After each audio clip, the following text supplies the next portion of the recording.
Thank you very much for joining us. Thank you for having me. You were here in the UAE 9 months ago. That's right. To strengthen trade, economic ties, and business. What has changed since then? Well, a lot has changed. So last year, 9 months ago, was our inaugural Scotland UAE week. And during that week, we made a lot of engagements, and our approach was deep partnership. And we're back 9 months later, and in that period of time, we've seen a lot of businesses build on that initial engagement. We've seen exports continue to grow from Scotland to the UAE, and we've strengthened our relationships with a number of different sectors, particularly the space sector and the agri-food sector. Speaking of the Scotland Week, it's the second in the UAE, right? What are you hearing from businesses on both sides? We're hearing that businesses at a time of challenge crave those deep partnerships, and that there is an opportunity to build the relationship between Scottish businesses and UAE businesses. In other words, the businesses themselves are asking for that partnership. It's not just government trying to make it happen. I heard a phrase yesterday morning that Scotland and UAE have a mirror climate. In other words, we have strengths, growth in technologies, sectors that are very similar in both countries, and the opportunity for businesses in both countries to connect. Well, in the last 9 months, we've been very busy. This is our second Scotland UAE week, and in the space of 9 months, we've welcomed delegates from the UAE to Scotland with the first ever Global Investopia in December. And we've also had more businesses travelling to the UAE, and we're seeing an increase in exports and partnership agreements, particularly in sectors like space and agri-tech. How much is the increase? So we see a 13% increase year on year in exports in food and drink. And what's your target there? Our target is to keep that momentum up. There's room for growth, and we know that there's demand for that. So this week, I hosted some of our best food and drink businesses. So non-alcoholic sparkling wine being one example, alongside Scottish salmon, which is very popular. And we're seeing increased demand for Scottish products. And you've mentioned before that Scotland and the UAE are small countries with big visions. Tell me, how is that shared mindset shaping the relationship with the UAE? Well, here's 3 similarities. One, our heritage. So Scotland has a heritage in oil and gas and is supporting the energy transition. Now, we have technologies, for example, that can be beneficial to both of our economies. Secondly, Scotland is a small country, 5 million people, which means we're agile. We can move quickly. We see complex problems and we try and solve them fast. And the third area is that we're a very outward-looking country. In other words, we know that our strengths are in the trade, the export of ideas, of people, and of solutions. And I see a lot of those similarities in my engagement with the UAE. So what's next in your mind for this relationship? Well, I think it's building on the connections that we already have. So where is that? Well, I've talked about energy, oil and gas in particular, but also in advanced manufacturing and in fintech and in quantum. We know that those are areas of shared interest. Scotland has globally renowned universities, and we have world-class products and services and businesses, and we have that outward-looking approach. And so my view is we continue to support the businesses that have the relationship, but I also want to develop partnerships on a sectoral basis. We have it now on space, on agri-tech. We want to build that when it comes to technology, quantum, and other sectors that are of interest. So for Scotland to attract more investors, whether from the UAE or the region, what are you offering? Yeah, so we offer brilliant skills. We have some of the world's best universities with quality research and development and technologies. So we offer that.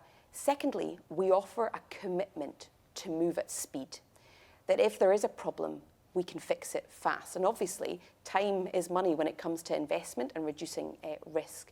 And the third area that we offer is a commitment from both the economic and the government level to engaging with the UAE. So the relationship that we are building with the UAE we're taking an approach that we haven't taken to any other country in the world. This is unique. It's a unique relationship for us, a unique partnership, and we want it to be successful. I cannot not mention what's happening globally and the rising tension between Europe, US, China, and so on. In challenging time like this, how is Scotland changing the approach when it comes to trade and business partnership all over the world? Yeah. So we have an outward rules-based approach to that international engagement. And I know that companies are looking at the tensions and areas of instability globally, and they are wanting certainty. We can offer certainty by building on the relationships that we have with trusted partners. The UAE is a trusted partner.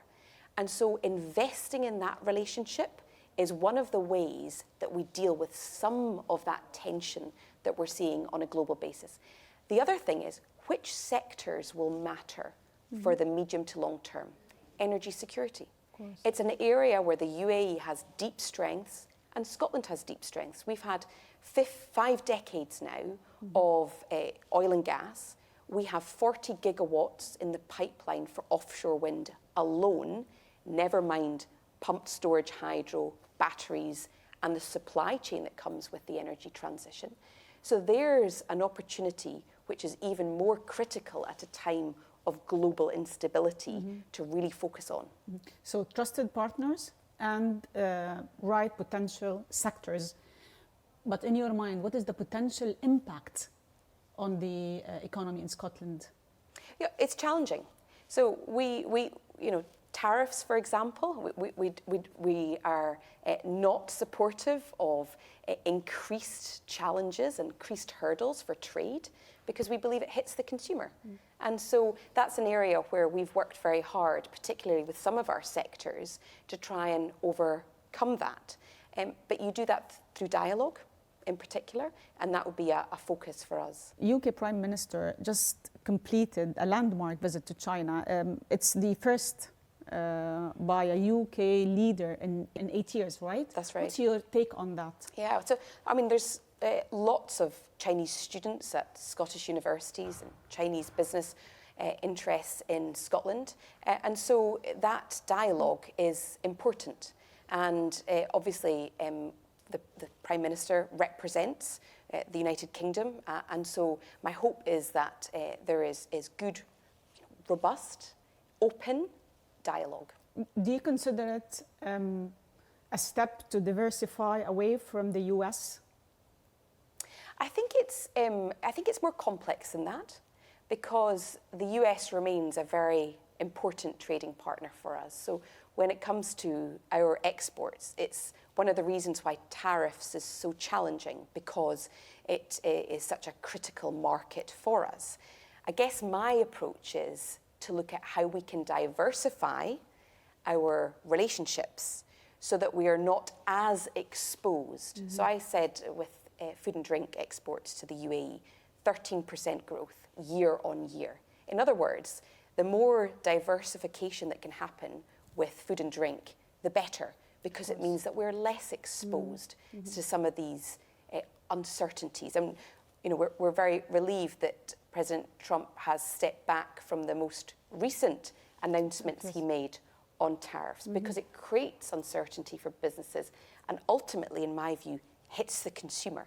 Of course. What's your ultimate target, Your Excellency, when it comes to trade, business for Scotland?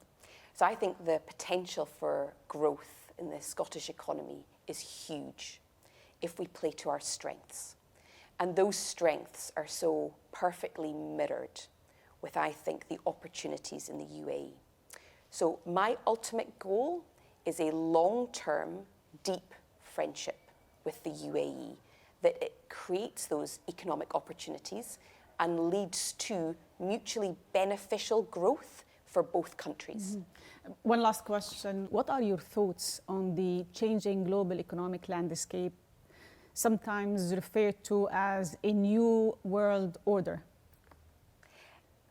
That's a very difficult question to answer, because uncertainty is bad. Okay. Uncertainty creates challenges and tensions for businesses. And we are strong advocates for being outward looking, for the rules-based system, and for the free flow of trade, people, skills, and products and services. And so, to my mind, we're living through a period of, uncertainty. And so for leaders like myself, for government leaders, and for business leaders, we need to work even harder at the dialogue which creates more certainty for those businesses that create the wealth, deliver the prosperity, and ensures that our populations can thrive. Thank you very much, Your Excellency. Thank you.